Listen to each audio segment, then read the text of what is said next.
Nah, Pancasila itu sendiri selama ini tergantung yang merawat. Pancasila tatkala dirawat oleh Bung Karno, Pancasila itu ditafsirkan oleh Bung Karno sesuai dengan pahamnya. Karena Bung Karno berpaham nasakom, punya cita-cita untuk menyatukan nasionalisme, agama, dan komunis, maka Pancasila versi Soekarno mengizinkan komunis untuk hidup subur di Indonesia. Walaupun komunis itu sendiri tidak sesuai dengan sila pertama dari Pancasila, tapi karena kebijakan politiknya adalah di tangan Soekarno, dan Soekarno yang merawat Pancasila, maka Pancasila ini ibarat bayi. Jadi kalau kita mau sampaikan bayi ini, anak kecil ini tergantung orang tuanya. Mau dibikin Yahudi, mau dibikin Nasrani, atau mau dibikin apa? Persis, Pancasila seperti bayi ya Pak. Mau dibawa kemana? Nah, karena Soekarno membawa kepada paham nasakom, maka komunis bisa hidup dengan subur di bawah naungan Pancasila versi Soekarno. Begitu Soeharto memimpin, berkuasa di Orde Baru, Soeharto ini berpaham kejawen. Karena itu setiap tafsiran Pancasila selalu dikait-kaitkan dengan keyakinan masyarakat Jawa kuno, saudara. Selalu dikait-kaitkan ke sana. Sehingga sampai muncul pemitosan Pancasila itu sendiri. Sampai di tahun 78 lahir satu agama baru. Walaupun Pak Harto saat itu mengatakan itu bukan agama, tapi dalam prakteknya menjadi agama baru yang kita kenal dengan aliran kepercayaan. Ini agama yang dilahirkan dari pemitosan Pancasila. Karena Pancasila dijadikan satu mitologi, kemudian akhirnya melahirkan satu kepercayaan kepada Tuhan Yang Maha Esa yang membenarkan semua agama, lahir yaitu aliran kepercayaan pada tahun 77 yang kemudian pada tahun 78 dimasukkan dalam TAP MPR RI tentang GBHN. Nah, jadi kita bisa lihat Pancasila tergantung siapa yang rawat. Nah, karena Soeharto seorang anti PKI, maka PKI tidak bisa hidup lagi di bawah Pancasila versi Soeharto, ya kawan.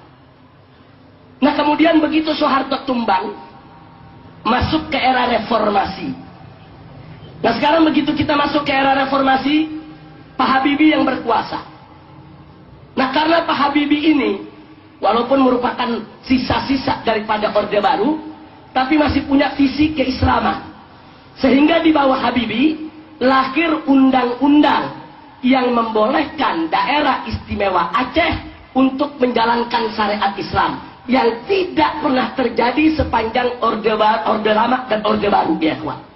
Artinya di sini Habibie menafsirkan Pancasila dengan versi Islamnya, bahwa Pancasila ini harus dirawat dengan rawatan Islam. Karena itu Pancasila tidak boleh dijadikan sebagai penghalang penerapan syariat Islam.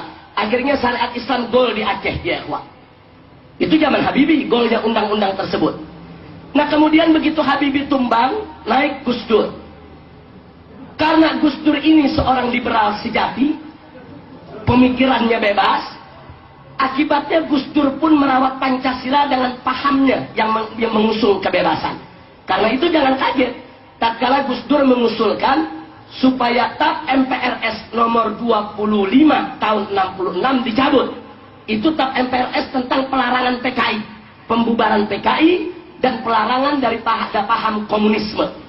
Nah, kenapa Gus Dur minta itu dicabut? Karena Gus Dur itu seorang liberal sejati. Orang mau jadi Muslim, mau jadi kafir, mau agamanya gado-gado, mau jadi komunis, itu dianggap hak asasi manusia, ya ikhwan. Nah, sehingga Pancasila di bawah asuhan Gus Dur memberi peluang kembali kepada paham-paham semacam itu untuk hidup dengan subur. Makanya jangan kaget kemudian bagaimana partai-partai yang yaitu berhaluan ke kiri-kirian itu bisa hidup dengan bebas, bisa mengekspresikan dengan bebas, bahkan mereka bisa menjadi anggota DPR, kemudian bukan hanya sekedar anggota DPR, menjadi ketua komisi di DPR RI dan berani langsung menulis buku dengan judul "Saya Bangga Jadi Anak PKI". Anak PKI masuk parlemen. Itu ditulis dalam buku. Kita tidak memfitnah. Ada bukunya. Nah, jadi kita bisa lihat ini karena kebebasan yang diusung oleh Gus Dur. Begitu Gus Dur tumbang, naik Megawati. Megawati pemahamannya tidak jauh berbeda dengan sang ayah, ya ikhwah. Nah, jadi beliau ini mewarisi daripada paham ayahnya. Jadi bagaimana ayahnya dulu berhaluan kiri di dalam memahami Pancasila, tidak beda. Megawati pun memberikan keluasan kepada paham kiri untuk diterima di bawah naungan Pancasila. Nah, kemudian begitu Megawati tumbang, naik SBY saat ini. Nah, ini SBY ini, saudara, pada saat kampanye untuk menjadi presiden, beliau punya kontrak politik dengan Partai Keadilan Sejahtera, PKS. Jadi PKS waktu diminta untuk mendukung SBY, menyodorkan 15 kontrak politik. Salah satunya adalah, kalau SBY ingin didukung oleh PKS, salah satunya tidak boleh melakukan dikotomi antara Pancasila dan agama Islam. Karena selama ini yang dilakukan oleh Orde Lama, Orde Baru, dan lainnya selalu melakukan dikotomi antara kedua ini, saudara. Sehingga Islam selalu disuruh berkelahi sama Pancasila. Nah, akibatnya pejuang-pejuang syariat Islam yang terjebak, mereka mengkafir-kafirkan Pancasila, memurtad-murtadkan Pancasila. Pendukung Pancasila tidak mau kalah. Mereka pun mengatakan pejuang-pejuang syariat Islam ekstremis, fundamentalis, bahkan belakangan disebut teroris, ya ikhwan. Nah, jadi ini satu pertempuran ideologi.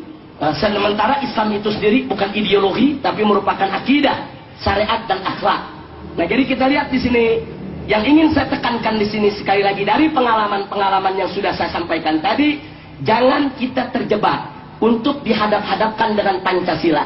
Begitu kita terjebak, maka kita akan repot untuk menghadapi segala tuduhan ketimbang formalisasi syariat Islamnya, ya ikhwan. Energi kita akan habis, tenaga kita akan habis, akhirnya waktu kita juga akan habis. Kita tidak akan punya waktu lagi untuk mempositivisasi daripada syariat Islam, mentransformasi daripada syariat Islam, karena kita akan kewalahan untuk menghadapi segala tuduhan-tuduhan. Oh, ini anti Pancasila, ini subversif, ini ingin mendirikan negara, oh ini ingin menggantikan dasar negara, oh ini ingin menghancurkan NKRI, dan seterusnya dan seterusnya.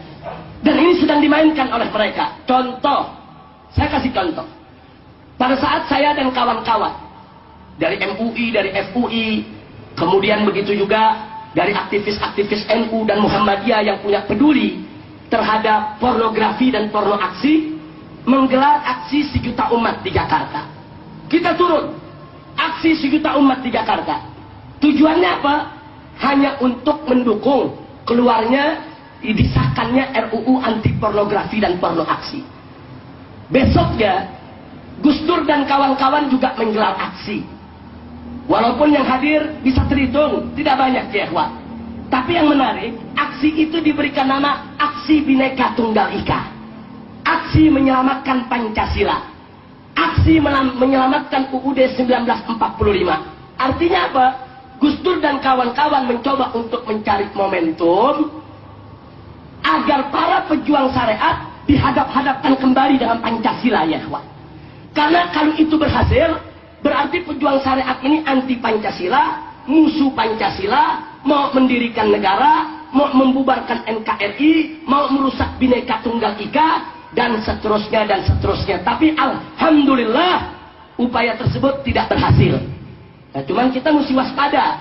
Upaya-upaya mereka yang anti penegakan syariat Islam akan selalu berupaya untuk mendorong kita dihadap-hadapkan dengan Pancasila. Maka itu jangan terjebak.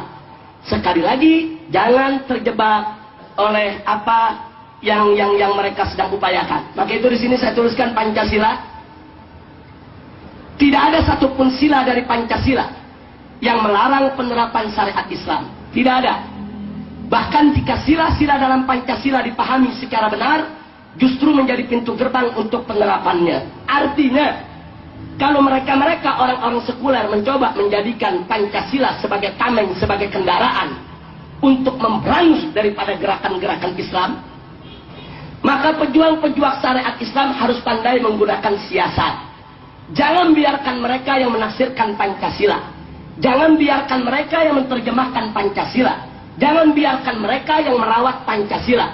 Tapi Pancasila itu harus ditafsirkan dengan tafsir kita, harus diartikan dengan arti kita. Jangan sampai kita dihadap-hadapkan dengan Pancasila, Karena kalau kita dihadap-hadapkan dengan Pancasila, maka mereka akan bisa